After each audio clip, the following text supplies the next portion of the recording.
Dre reporter Ruta Osanida tells us many are furious over what they call a lack of transparency. This is not a decision that residents or public officials are taking lightly. This is waste from the 1940s coming in from New York to our state, and residents here tell me that they are upset with what's going on.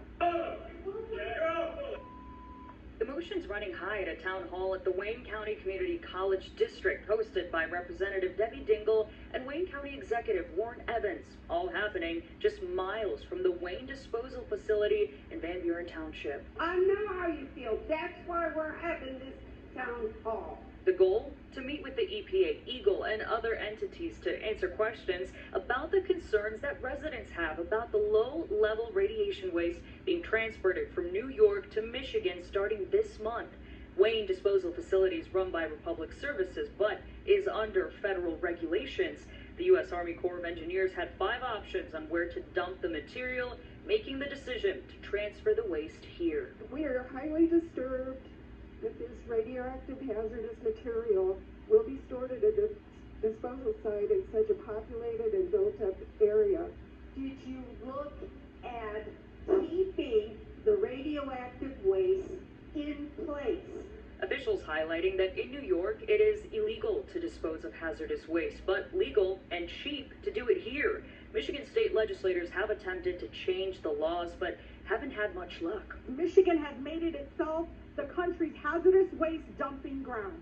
Officials explaining how the dumping process would work, telling residents the process is legal and safe. So it is fully authorized to accept this material.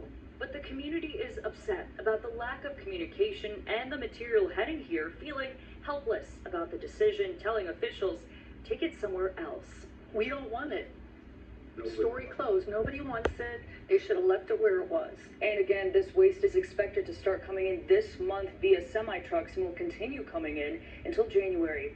In Van Buren Township, I'm Ruta Osanida, 7 News Toxic Detroit. waste headed for Wayne County remains very top of mind for community members and elected officials alike. A landfill in Van Buren Township plans to accept loads from trucks moving thousands of tons of radioactive waste from a site in New York. A packed town hall took place tonight with residents and stakeholders behind the project. Jacqueline Francis was there and joins us live with what happened tonight. Jacqueline. Hundreds of people came out tonight, a rather rambunctious crowd, and they made it clear they do not want hazardous waste coming to their neighborhood, no matter what safeguards are in place. Michigan is America's dumping ground, and it has to stop. It's a controversy that's been brewing for a few weeks now, as a hazardous waste landfill in Van Buren Township prepares to take tons of contaminated waste from a site in New York where the atomic bomb was developed during World War II. I live right next to this dump, and if something goes wrong, I'm going to need to know where the sensors are when they're failing. And Hundreds of concerned residents packed a town hall Wednesday, where officials from top agencies answered questions. At the table included representatives from the U.S. Army Corps of Engineers, Eagle, the EPA, the Department of Transportation, and Republic Services, the owner of the landfill. This facility here has all of the licensing from the state and federal side.